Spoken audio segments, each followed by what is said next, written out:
Ya vamos a ver entonces lo que es la síntesis de fosfolípidos, que estos tienen una característica bien especial y es que se van formando directamente sobre la membrana, ya se van armando en la misma membrana del retículo endoplásmico y de ahí se envían a las distintas otras lugares, ¿no es cierto?, donde existen membranas, tanto la membrana plasmática como las membranas de los organelos también.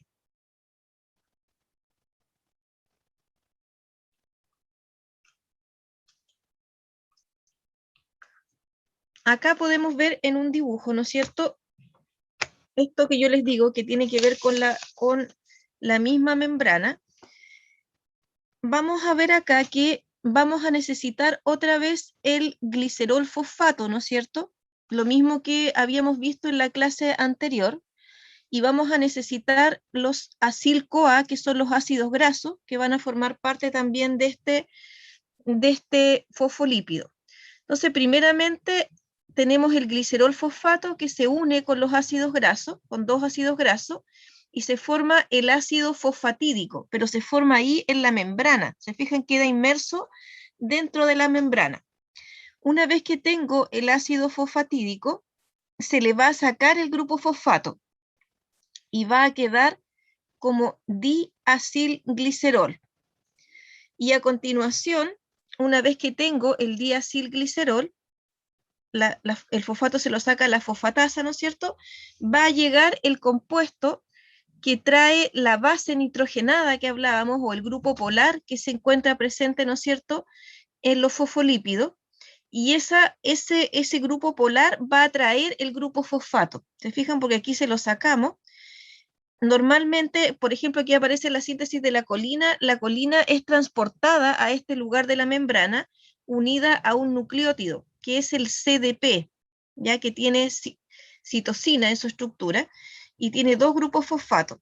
Entonces, esta CDP-colina interactúa con el diacilglicerol y se elimina, ¿no es cierto?, lo que es el transportador que viene a ser este nucleótido, ¿no es cierto?, que sale como CMP con un solo grupo fosfato, y queda colocado este compuesto polar unido con el fosfato al diacilglicerol. Y ahí tengo, por ejemplo, la fosfatidilcolina. Ahora, la fosfatidilcolina normalmente está hacia el exterior de la membrana. En este caso estamos hablando aquí la parte del citosol, ¿no es cierto?, del retículo endoplásmico. Eso está ocurriendo ahí. Esta es la parte del citosol. Y la colina debería estar mirando hacia el interior del retículo endoplásmico. Ya esa es la parte externa del retículo endoplásmico. Y por lo tanto debería quedar hacia el interior. Y eso lo va a cambiar de posición, lo que llamábamos alguna vez, lo mencionamos en biología, las lipasas, que cambian de posición los fosfolípidos de acuerdo a la posición que deben tener en la membrana. Y cuando se exporta estos fosfolípidos, se exporta todo el pedazo de membrana hacia la membrana plasmática, hacia lo que es otros componentes membranosos también de la célula.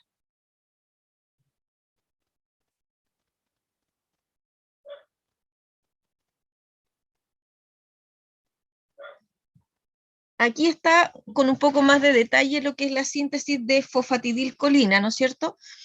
Que lo que yo les explicaba, que vamos a tener que este grupo polar, que es la colina, se va a unir, ¿no es cierto? Va a ser fosforilada primero y va a quedar como fosfocolina, y luego se une con un nucleótido que es el CTP, el que tiene citosina, y me va a quedar esta CDP colina. Ahí se pierde un grupo pirofosfato, ya se pierde un fosfato que proviene de esta fosfocolina y uno del CTP, de hecho, y me queda CDP colina. Y esto es lo que se va a unir con el ácido fosfatídico para formar el fosfolípido.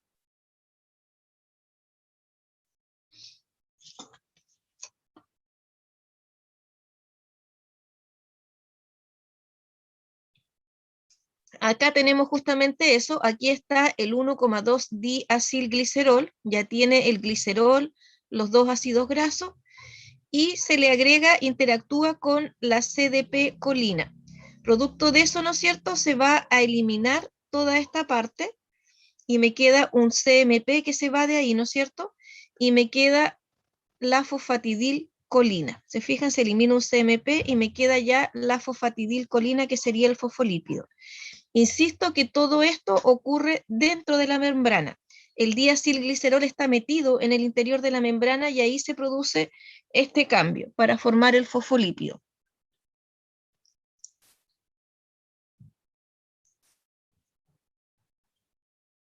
Aquí también hay otra forma, ¿no es cierto?, de formar la fosfatidilcolina, que es bastante común en realidad que ocurra en el organismo, en que se parte de la fosfatidiletonolamina, que es otro fosfolípido que tiene este grupo polar, ¿no es cierto?, que le faltan grupos metilos para transformarse en la colina. Ya la colina tiene esto mismo, 2 carbonos, un amino, y tiene acá unos grupos metilo.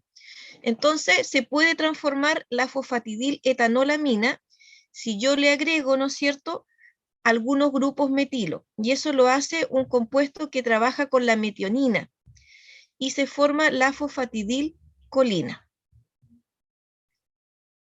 Esa es una forma, ¿no es cierto?, de producir la síntesis, como les digo, de la fosfatidilcolina, que es a partir de la fosfatidiletonolamina,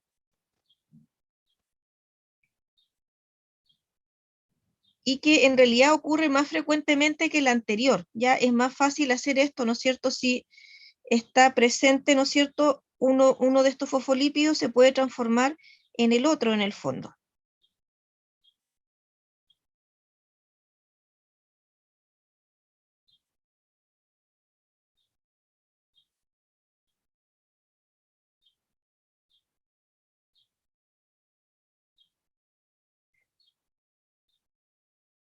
Esa parte que está acá, ¿no es cierto?, la metionina viene como adenosilmetionina. Ese es el nombre de esta parte, que es un cofactor que necesita la enzima que trabaja aquí, que contiene metionina, el aminoácido metionina, que está unido a un grupo adenosilo, y ayuda, ¿no es cierto?, a la formación de este grupo. Ahora, cuando se produce esta reacción, la metionina se transforma en cisteína en ese momento. Ya queda, porque le entrega grupos metilo que tiene la metionina al fosfolípido, a la parte de la etanolamina, para dejarla como colina. Entonces queda transformada la adenosilmetionina como adenosilcisteína. Y por eso la metionina, de hecho, es un aminoácido esencial, que es fundamental que esté incorporado en la dieta, porque si no hay metionina se produce bastante déficit de síntesis de fosfolípidos, como la fosfatidilcolina. Porque insisto que esta es la principal forma en que el cuerpo forma los fosfolípidos, más que la síntesis directa que veíamos recién ahí de colocarle la fosfocolina traída por la CDP. Normalmente se hace esto, que es más simple en realidad, pero para eso necesito la adenosilmetionina.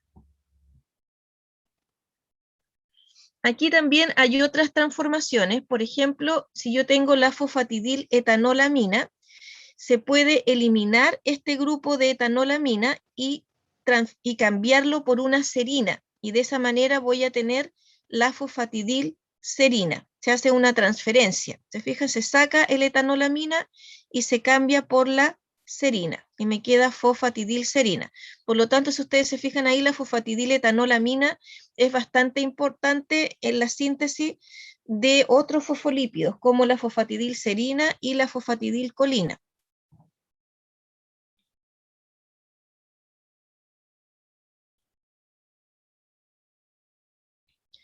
Vamos a revisar ahora lo que es la síntesis del colesterol.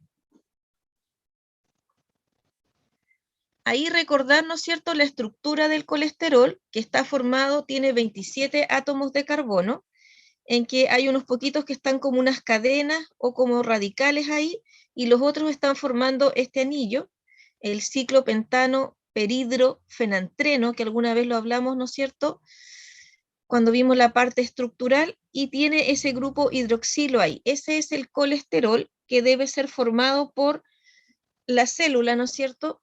Básicamente los animales, los componentes de origen animal tienen colesterol, los vegetales tienen otros esteroles, pero que no son iguales al colesterol y que no producen el mismo problema que genera el colesterol de acumularse, ¿no es cierto?, en las arterias y todas esas cosas que puede ocurrir cuando él está en exceso.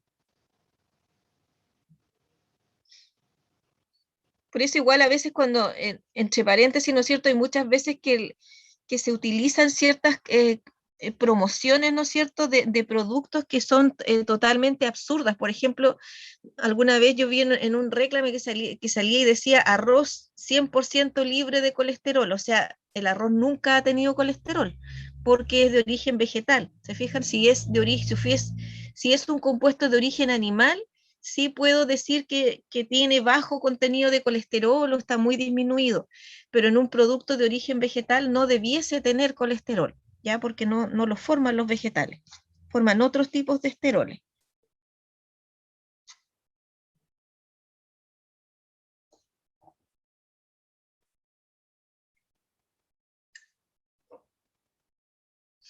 Vamos a revisar brevemente, de manera bien simple, lo que es la síntesis del colesterol. Este es un proceso que conlleva muchos pasos, aquí está absolutamente resumido, pero vamos a tratar de entender un poco cómo es el proceso, más que nada, no aprenderse cada uno de los pasos, pero entender cómo se va a generar este compuesto.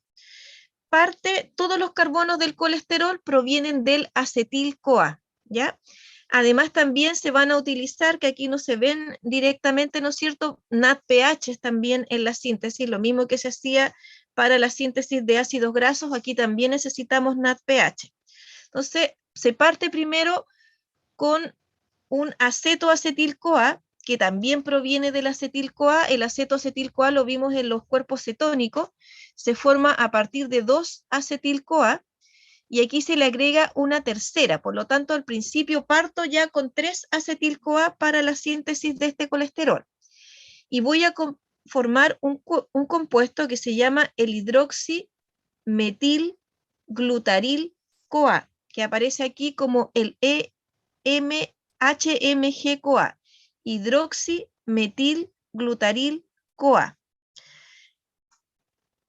Una vez que tengo el hidroximetilglutaril-CoA, va a actuar una enzima, que aquí es la única que aparece, ¿no es cierto? ¿Por qué? Porque es la enzima más importante de la síntesis del colesterol. De esta enzima depende mucho la formación del colesterol, que es la hidroximetilglutaril-CoA reductasa, que me permite formar un compuesto que se llama el mevalonato. Luego de varios pasos, este mevalonato va a formar un compuesto de 5 carbonos, que es el isopentenil pirofosfato, ya que es un compuesto de 5 carbonos. El mevalonato tiene 6, de hecho, acá se van perdiendo un carbono en el camino, ¿no es cierto? Y me queda un compuesto que además está tremendamente energizado. Se fijan que tiene grupos fosfatos como pirofosfato, por acá hay varios gastos de ATP, de hecho, para activar y transformar el mevalonato en isopentenil pirofosfato, que es un compuesto de 5 carbonos. Ya este compuesto da origen también a otras componentes, no solamente al colesterol, por ejemplo, forma isoprenos y forma la isopentenil adenosina también. Ahora, de este isopentenil vamos a necesitar 3 isopentenil, se van a juntar 3, vamos a irlo anotando ahí. Vamos a necesitar 3 isopentenil pirofosfato que se van a unir entre ellas y van a formar un farnesil pirofosfato que tiene 15 carbonos. ¿Se fijan? Se juntan 3 de 5 y me queda un compuesto de 15 carbonos que es un terpeno, sigue siendo un terpeno, que es el farnesil pirofosfato y que es precursor de una serie de compuestos, ¿no es cierto? Por ejemplo, es precursor de las vitaminas, nosotros no lo podemos formar, sí, en vegetales, por ejemplo, lo hacen. La vitamina A, la E, la K, se forma a partir de este farnesil pirofosfato. La clorofila en los vegetales también. La ubiquinona, la coenzima Q, ya se forma a partir del farnesil pirofosfato, y otros compuestos también que son, por ejemplo, las proteínas de lípido de anclaje, que son las RAS, que también las hablamos en biología, ¿no es cierto? Estos lípidos que forman parte de estas proteínas se forman a partir de este farnesil pirofosfato. Después, ¿no es cierto? Este farnesil de pirofosfato, yo voy a tomar 2 farnesil pirofosfato y voy a formar el escualeno, que es un compuesto que tiene 30 carbonos. Acuérdense que el colesterol tiene 27, por lo tanto ya estamos cerquita del colesterol. A continuación van a haber una serie de procesos, ¿no es cierto?, que me van a permitir formar el colesterol, ya en que vamos a ciclar el escualeno, ¿no es cierto? Se va a ciclar y se van a formar estos ciclos y además se va a formar este grupo hidroxilo. Y vamos a tener el colesterol. Como les digo, aquí está bastante resumido. Hay una serie de pasos acá que están saltados. Por aquí actúa el NADPH, una serie de cosas para formar finalmente el colesterol. Y a partir del colesterol, recordemos, ¿no es cierto?, que vamos a formar una serie de otros componentes, como la vitamina D, por ejemplo, se forma a partir del colesterol. De hecho, la vitamina D, recuerden que se forma por contacto de la luz solar sobre la piel, en el caso nuestro. Los ácidos biliares también se van a formar a partir del colesterol.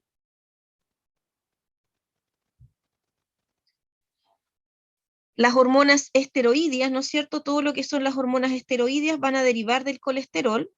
También el colesterol puede interactuar con ácidos grasos y formar ésteres de colesterol, y de esa manera, de hecho, se va a producir, ¿no es cierto?, la forma como se va a guardar el colesterol básicamente tiene que ver con esto de los ésteres de colesterol, que se une a ácidos grasos y permite, ¿no es cierto?, lo que es permite este almacenaje del colesterol. También se van a producir algunas proteínas modificadas que tienen unión con el colesterol también.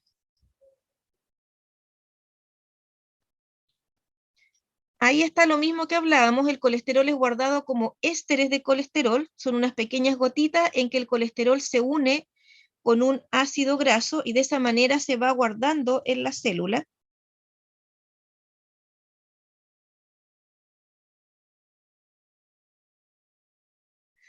Y para eso necesitamos una enzima que es bastante importante en el metabolismo del colesterol, que es la acilcolesterol aciltransferasa, ¿ya? La acilcolesterol aciltransferasa, que se encuentra en el retículo endoplasmático. Y estas gotitas de colesterol esterificado, ¿no es cierto?, se recubren con unas proteínas que se llaman las perilipinas, y de esa manera se guarda este colesterol en la célula. ¿Por qué? ¿Por qué tiene que ser recubierto por proteína? Porque recuerden que estos compuestos son tremendamente insolubles, por lo tanto requieren la presencia, ¿no es cierto?, de algo que les aumente la solubilidad en el fondo.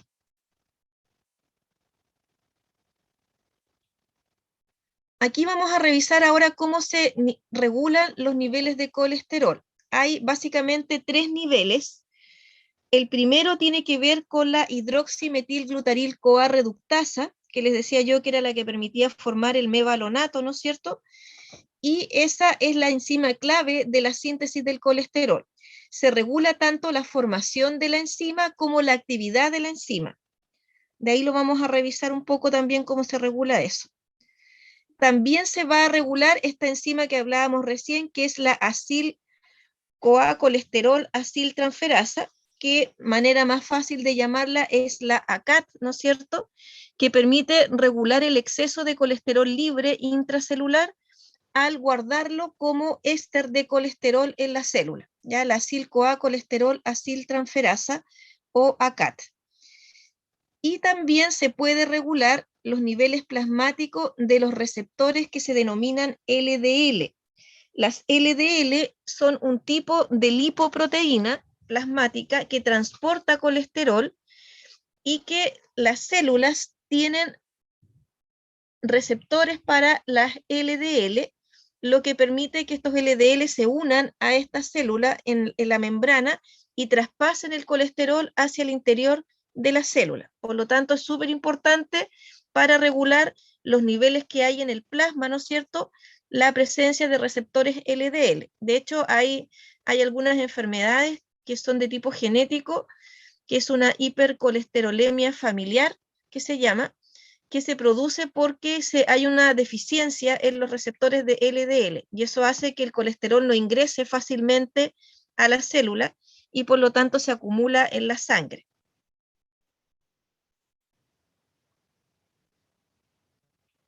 Aquí está un poco resumido esto mismo que hemos estado hablando. Se fijan, aquí está la regulación de la hidroximetilglutaril-CoA reductasa, que es la enzima clave de la síntesis del colesterol, que da origen al mevalonato. Esta enzima es estimulada por la insulina y es inhibida por el glucagón. Ahora también se va a producir que esta enzima puede ser inhibida por derivados del colesterol o productos de precursores de la síntesis del colesterol también, y el mismo colesterol van a inhibir, ¿no es cierto?, lo que es esta enzima. Se fijan ahí, el mevalonato también produce un efecto de inhibición sobre la enzima. En general, los compuestos que se van generando después acá inhiben a la hidroximetilglutaril-CoA reductasa. También, cuando existe mucho colesterol intracelular, se activa la ACAT, la acilcolesterol aciltransferasa, ¿no es cierto?, y permite que el colesterol se una con ácidos grasos y permite que ese colesterol quede guardado en el interior de la célula como éster de colesterol.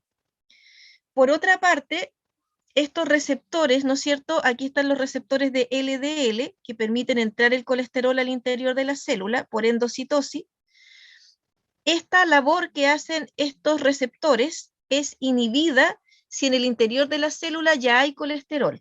Ya, por lo tanto, si yo ya tengo almacenado colesterol libre, sobre todo, el colesterol libre, o mevalonato, cualquiera de los precursores de la síntesis del colesterol, se va a inhibir la entrada de colesterol a la célula, y por lo tanto voy a hacer que el colesterol permanezca en la sangre, ¿ya?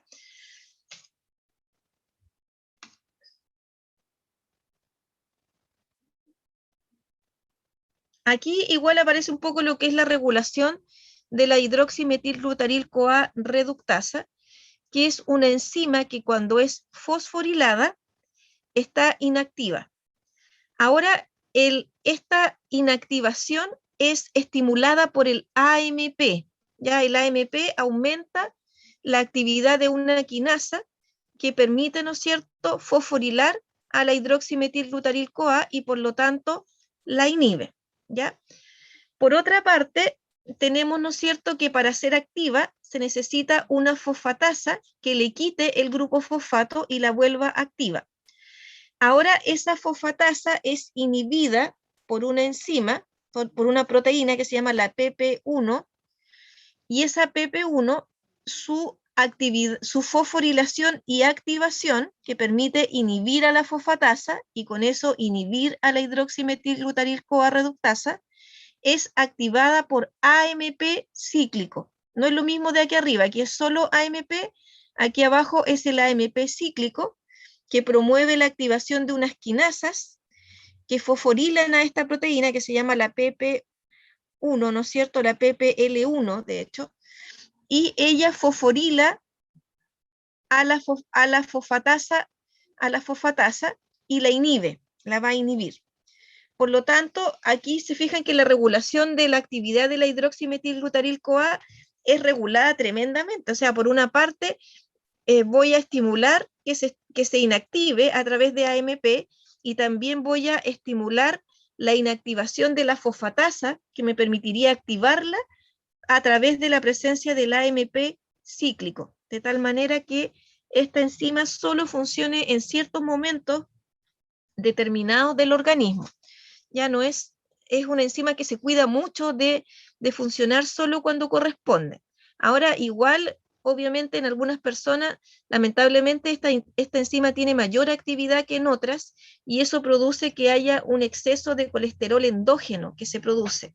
Y ahí es bastante difícil controlar los niveles del colesterol, porque normalmente uno le dicen haga una dieta, haga ejercicio, que son dos cosas que ayudan mucho a bajar el nivel del colesterol, pero lamentablemente ahí a veces no es suficiente eso, porque estas personas por algunas razones tienen mucha síntesis de colesterol. No funciona muy bien las regulaciones y funciona mucho la hidroximetilglutarilcoa reductasa. Y por lo tanto tienen una mucha síntesis de colesterol endógeno y a veces ni con dieta logran bajar los niveles de colesterol en la sangre. Y ahí no queda otro que tomar unos medicamentos que inhiben a la hidroximetilglutarilcoa reductasa. Aquí hay otras regulaciones de esta enzima. Si ustedes se fijan, es una enzima pero tremendamente regulada por todos lados. Ya la regulación de la síntesis del RNA mensajero, ahora para formar la enzima, es determinada por un factor específico que se llama el SRED-P, ya que es una proteína de unión que regula la síntesis del colesterol, el SRED-BP, ya SRED-P. Esta molécula es necesaria para que se pueda producir la transcripción del RNA mensajero que me va a permitir formar la enzima. Ya eso es lo que hace esta molécula de SRED-P. También se puede inhibir la traducción del RNA mensajero de la enzima de la hidroximetilglutarilcoa reductasa por metabolitos derivados del mevalonato y por el colesterol de la dieta. Es decir, yo puedo inhibir, ya tengo el RNA mensajero, pero se puede inhibir la traducción de ese RNA mensajero.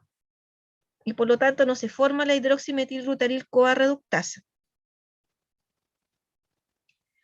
Y también existe un control de la degradación de la enzima, de la hidroximetilglutarilcoa reductasa.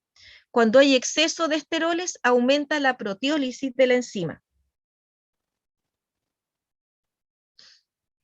Y también, entre paréntesis, hay unas drogas que inhiben la hidroximetilglutarilcoa reductasa, que son las estatinas. Ya cuando todas las cosas que se han hecho para que se disminuya el colesterol, se adecuó la dieta, hay un adecuado ejercicio, y no hay caso con el colesterol, se utilizan las estatinas, ya que hay distintos tipos que van a actuar directamente sobre la enzima. Ahora igual el uso de estatina igual hay que tener cuidado porque puede producir un daño a nivel del hígado igual.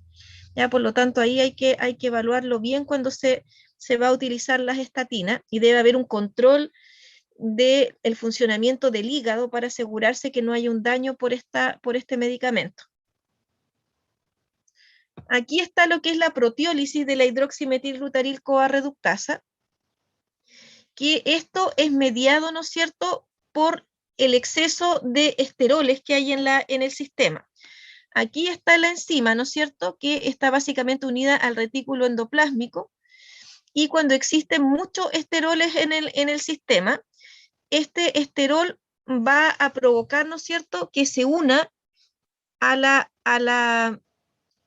enzima, ¿no es cierto?, una proteína que se llama las INSYNC, que son como unas podríamos decir, señalizadoras, son unas proteínas señalizadoras que van a marcar a la hidroximetilglutarilcoa reductasa, y al colocarse esta proteína INSYNC sobre la hidroximetilglutarilcoa reductasa, va a provocar que ella sufra un proceso que se llama la ubiquitinización, ¿ya? La ubiquitinización significa que se le agregan grupos de ubiquitina a la enzima, que son unos pedacitos, ¿no es cierto?, de ubiquitina, y eso permite que las enzimas del proteosoma, que son las enzimas que están en el citoplasma, y degraden a la enzima, ya la van a degradar.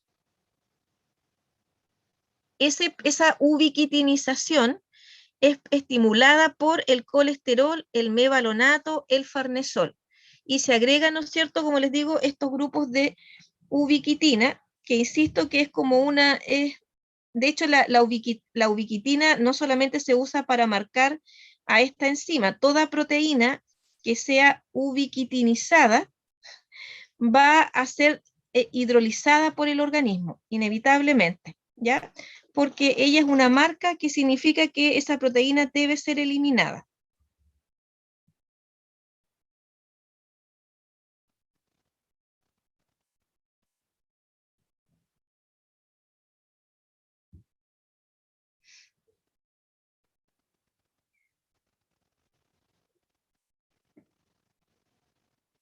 La ubiquitina, de hecho, es un pedacito de proteína, es una proteína muy pequeña que marca, insisto, a otras proteínas y con eso se va diciendo que esa proteína tiene que ser degradada. De hecho, por ejemplo, en la síntesis de las proteínas, cuando hay problemas en su ensamblaje, cuando no se hace correctamente los plegamientos de las proteínas, estas se marcan con ubiquitina y se destruyen. Cuando ya no se pueden reparar, se destruyen para volver a formarlas de nuevo en forma correcta. Y aquí, en el caso de la hidroximetilglutarilcoa reductasa, se marca para eliminarla cuando hay un exceso ya de colesterol en el sistema.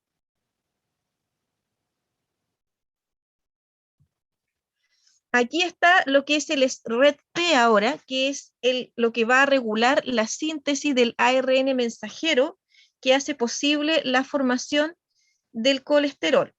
Aquí tenemos el retículo endoplásmico que normalmente tiene unida una proteína bastante grande, que son las SCAP, que tiene como una colita que corresponde a este factor estimulador, ¿no es cierto?, que se une para producir la síntesis al final del RNA mensajero, ya el SRED-BP. Ese está unido a una proteína que se llama SCAP, que está en el retículo endoplásmico rugoso. Cuando disminuyen los niveles de colesterol, aquí también se ve, se fijan, ahí está la proteína SCAP, también hay una proteína INSYNC ahí metida, que son las mismas que marcan también a veces a la otra para que se destruya cuando hay en exceso. Y aquí está el pedacito que es el SRED-P. Entonces, cuando desciende el colesterol, esta proteína que es la INSYNC se separa de acá y todo esto va a viajar al aparato de Golgi. Todo este pedazo de proteína que queda ahí, la SCAP con el SRED, ¿no es cierto?, viaja al aparato de Golgi. Y en el aparato de Golgi se produce la liberación del trozo que corresponde al SRED, que es ese pedacito de ahí nomás. ¿Te fijan? Ahí se separa y queda listo para ir al núcleo y actuar como factor de transcripción para que se produzca el ARN mensajero necesario para que se forme la hidroximetilglutarilcoa reductasa. Por eso esto ocurre cuando el colesterol desciende, cuando baja. Ya se produce esta separación de estas proteínas que viajan ahora al aparato de Golgi y ahí se vuelve a separar exactamente el pedacito que es el que actúa como SRED-P y que actúa como factor de transcripción para que se produzca, ¿no es cierto?, la formación del ARN mensajero que va a dar origen a la enzima. De hecho, hay muchas SRED-P que regulan el metabolismo de lípido, no es el único, este es el SRED-P específico para el esterol, pero hay otros componentes que también regulan la síntesis de lípido. De hecho, se ha hecho estudios principalmente en ratas, ¿no es cierto?, en que se ha visto que el producto del metabolismo del etanol, cuando se bebe mucho etanol, activa a un tipo de SRED-P1 que aumenta la síntesis de lípidos en general, y eso desencadena un hígado graso. Y el hígado graso es el primer paso para formar la cirrosis. Ya por eso se piensa que esa es la relación que existe, ¿no es cierto?, entre el consumo de etanol y la generación de cirrosis. Ahora, la cirrosis no necesariamente se produce solamente por consumo de etanol, sino que está relacionado con un hígado graso, ¿ya? Por lo tanto, hay que tener mucho ojo con eso. Un hígado graso puede desencadenar una cirrosis también, sin necesidad de haber tomado etanol, ¿ya? Es una relación que está con la condición del hígado graso. Ahora, aquí igual está básicamente un poco lo mismo de lo que hemos estado hablando, en que aparece la CAT acá también. Ya aquí vamos a ver lo que es básicamente cuando tenemos colesterol libre, ¿no es cierto? Este colesterol libre es tomado por la ACAT, ¿no es cierto? La enzima que lo esterifica y lo va a guardar como colesterol esterificado. Ya cuando hay mucho colesterol se estimula a la CAT y se guarda como colesterol esterificado. Si hay mucho colesterol libre en la célula, también se inhibe a la hidroximetilglutaryl-CoA reductasa, que ya habíamos visto que se hace por distintos tipos de mecanismos. También la otra forma de que llegue colesterol acá a la célula es a través de los receptores, ¿no es cierto?, de LDL, ya que las LDL traen el colesterol acá a la célula y acá se produce una endocitosis del colesterol y se ingresa al interior de la célula. Si hay mucho colesterol ya dentro de la célula, se inhibe la entrada del colesterol y las LDL quedan dando vuelta en el sistema y pueden empezar a producir, ¿no es cierto?, acumulación de lípido en las arterias. También acá hay el rol de lo que son las HDL, que son otras lipoproteínas del plasma, que lo que hacen es eliminar el colesterol que está en las células, se los lleva y principalmente los lleva al hígado para su posterior transformación en derivados del colesterol o para su eliminación a través del líquido biliar, ya que las HDL son el colesterol bueno que se llama entre comillas ahí.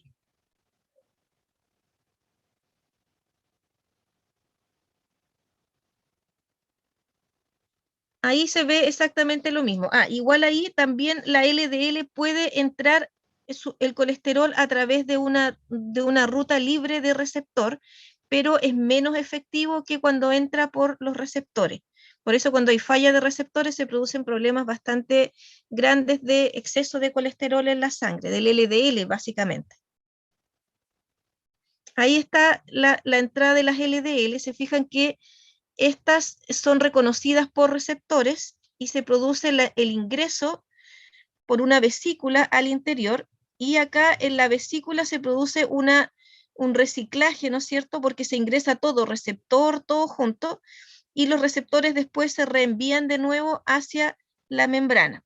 Y acá se procesa, ¿no es cierto?, lo que es el colesterol. Y se degrada en el fondo las LDL completa y de ahí sale el colesterol también.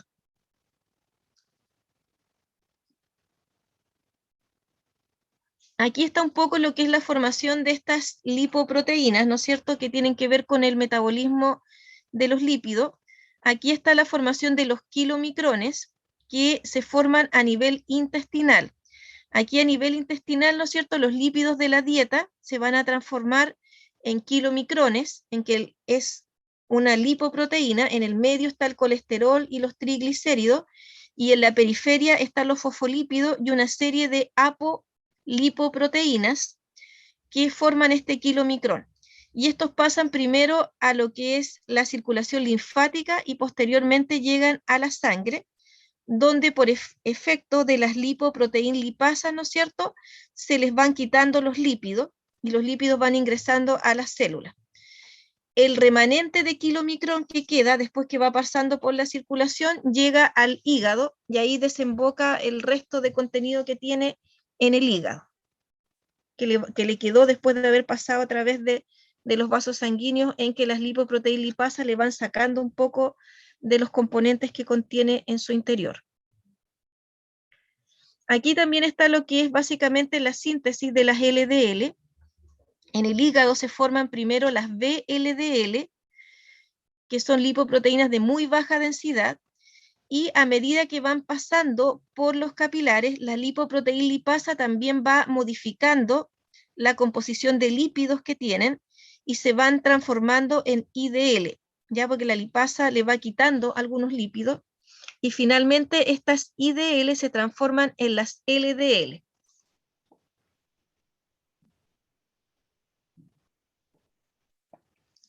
Y estas LDL son las que llevan el colesterol a los tejidos extrahepáticos, pero también pueden devolverse hacia el hígado también. Aquí lo que yo les decía, que la hipercolesterolemia de tipo familiar, que se llama, es una mutación en el gen de los receptores de LDL, y eso dificulta que ingrese este colesterol que trae el LDL al interior de la célula. porque fallan los receptores. Aquí también está la formación, ¿no es cierto?, de las HDL, que se forman como proteínas primero en el hígado, y se empiezan a asociar formando unas pre-HDL, y ellas van pasando por distintos tipos de células, ¿ya? Y van captando a través de unos transportadores que se llaman los ABCA, que les permite sacar lípidos de otras células, y empiezan a aportarlo para formar finalmente el HDL. De hecho, la falla en estos transportadores de ABCA produce una enfermedad de Tanger, se llama, que no hay HDL en la sangre, no se sintetizan en forma correcta los HDL. Y los HDL, ¿no es cierto?, son capaces de ir sacando estos colesteroles, ¿no es cierto?, de distintas células, y lo llevan a células que fabrican derivados del colesterol, por ejemplo, las hormonas esteroideas, o bien llevan a este colesterol hacia el hígado para que sea eliminado después a través de lo que es la secreción biliar igual. Bueno, aquí está también lo que es la relación entre metabolismo de lípido y la aterosclerosis, que es la obstrucción de arteria, que puede producirse por un progresivo depósito de lípidos, ¿no es cierto?, en las arterias, de células y material extracelular en la capa interna de las arterias, y eso va disminuyendo, ¿no es cierto?, el lumen de las arterias, y por lo tanto puede producir en algún momento también que se obstruya totalmente una arteria. Ahora el proceso básico de esto está relacionado con estas LDL y a una serie de otras cosas que van a influir aquí. Por una parte, necesitamos que existan importante presencia de macrófagos en la sangre, ya que los macrófagos, ¿no es cierto?, se forman a partir de células del sistema inmune, que son los monocitos, que se transforman en macrófagos, ¿no es cierto?, y pasan al lugar, ¿no es cierto?, donde está lo que es podríamos decir, la capa de la arteria, ¿no es cierto?, que se llama íntima, la parte que queda justo antes de llegar al endotelio, que conecta directamente con la sangre. Entonces estos monocitos ingresan al interior de esta capa y se transforman en macrófagos. Y además necesito que aquí adentro también hayan LDLs, pero unas LDLs bien especiales, que son LDL oxidadas. Y esas LDL oxidadas se produce su oxidación principalmente por la presencia de radicales libres, que puede ser por una infección, por un exceso de etanol o exceso de algunos otros compuestos que producen muchos radicales libres, o exceso de oxígeno también puede ser, ¿no es cierto?, en que tengo estas LDL oxidadas. Y resulta que los macrófagos tienen unos receptores que captan estos LDL oxidados, y estos LDL oxidados ingresan a los macrófagos y se produce una acumulación de lípidos dentro de esta célula, que ya pasa a llamarse célula espumosa, que está lleno de lípidos, ¿ya? Y estos se empiezan a acumular en esta capa de las arterias, la íntima, y empiezan a engrosar la pared de la arteria. Y la única forma de sacarlos de ahí es a través de las HDL. Las HDL puede sacar estas gotitas, y va a impedir que se formen esta célula espumosa que después se acumula en esta zona de las arterias. Bueno, aquí de hecho está justamente lo que hacen las HDL. Se fijan, las HDL toman el colesterol de distintas células extrahepáticas y las transportan principalmente al hígado, donde se asocian con los ácidos biliares y se eliminan, ¿no es cierto?, a través de la bili, o se lo llevan también a células que fabrican derivados del colesterol, ¿ya? Por lo tanto, las HDL ayudan, ¿no es cierto?, a disminuir los niveles del colesterol, entre paréntesis, malo, digamos. También las HDL tienen un rol en suprimir la oxidación de las LDL, y por lo tanto detienen, ¿no es cierto?, lo que es este proceso este proceso de oxidación de las LDL que van a formar las células espumosas al final cuando se coloquen con los macrófagos. También las HDL tienen propiedades antiinflamatorias, por lo tanto también van a ayudar a disminuir lo que es todas estas cosas de productos de la inflamación, en que hay aumento de radicales libres, por ejemplo. También evitan, ¿no es cierto?, también lo que es, al disminuir la inflamación, hacen que disminuya este taponamiento de la arteria también. Las HDL también pueden estimular la actividad de óxido nítrico que produce relajación muscular también. Y ahí eso ayuda también a que se produzca un mejor avance, ¿no es cierto?, a través de las arterias, porque evitan la vasoconstricción en el fondo. Hacen que se relaje las venas y aumente su calibre en el fondo. Por eso, cuando se hacen los exámenes, ¿no es cierto?, de colesterol, es importante que el HDL esté más alto que el LDL, porque ese es el que va a hacer todo este beneficio, que va a evitar que se formen estas placas de ateroma, ¿no es cierto?, en las arterias. Ahora hay varios tratamientos para ayudar a este proceso. Uno es incrementar los receptores para las LDL, que eso se está tratando de hacer. Eso es una investigación que se ha hecho durante mucho tiempo para tratar de incrementar los receptores para las LDL.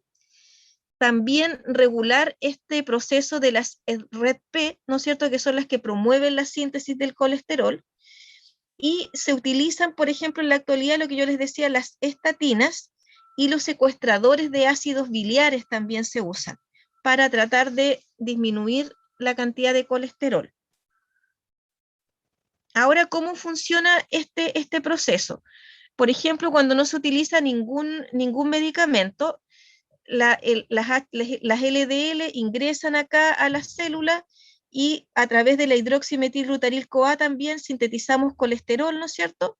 También hay presencia de formación de colesterol por la hidroximetilglutaryl-CoA, y esto se puede enviar a través del hígado hacia la bilis, pero el problema que en el intestino esos ácidos biliares después se recuperan, y por lo tanto puedo recuperar los ácidos biliares y detengo la síntesis de ácidos biliares. ¿Se fijan? Y por lo tanto este colesterol se empieza a acumular porque no lo utilizo para formar los ácidos biliares.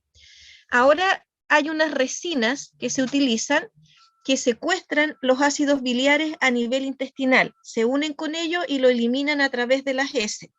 Por lo tanto, no tengo esta recuperación de ácidos biliares, y por lo tanto el colesterol continúa transformándose en ácidos biliares. Pero igual sigo fabricando colesterol, por lo tanto, igual en algún momento puede producirse alguna acumulación, porque más de alguno podría volver a reciclarse acá. Además que si yo produzco muchos ácidos biliares, en algún momento se detiene, ¿no es cierto?, lo que es la síntesis de más ácidos biliares. Ya, pero igual sirve, se fijan, porque no recupero los ácidos biliares y obligo al organismo a transformar el colesterol en ácidos biliares. Ahora, el sistema más eficaz para lograr disminuir el colesterol es usar las dos cosas. Se fijan, la resina, que me elimina los ácidos biliares, y el colesterol que me viene ya de la dieta, por ejemplo, lo transformo inmediatamente en ácidos biliares, pero además utilizo la estatina para evitar que el mismo organismo produzca más colesterol. Se fijan, a través de la hidroximetilglutaryl-CoA. Y de esa manera me aseguro que realmente disminuya el colesterol que anda dando vuelta en la sangre en realidad, ya, para que solo el colesterol que viene externo lo transforme en ácidos biliares y no tenga síntesis propia el organismo para formar el colesterol.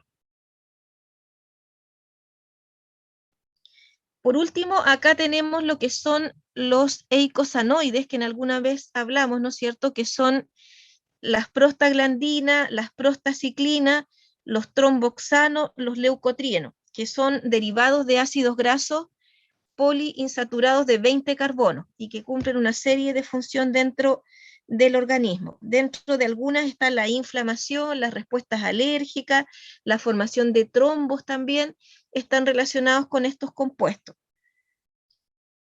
Estos compuestos eicosanoides se van a formar de ácidos grasos de 20 carbono, pero que están presentes en fosfolípidos de membrana. Están ahí.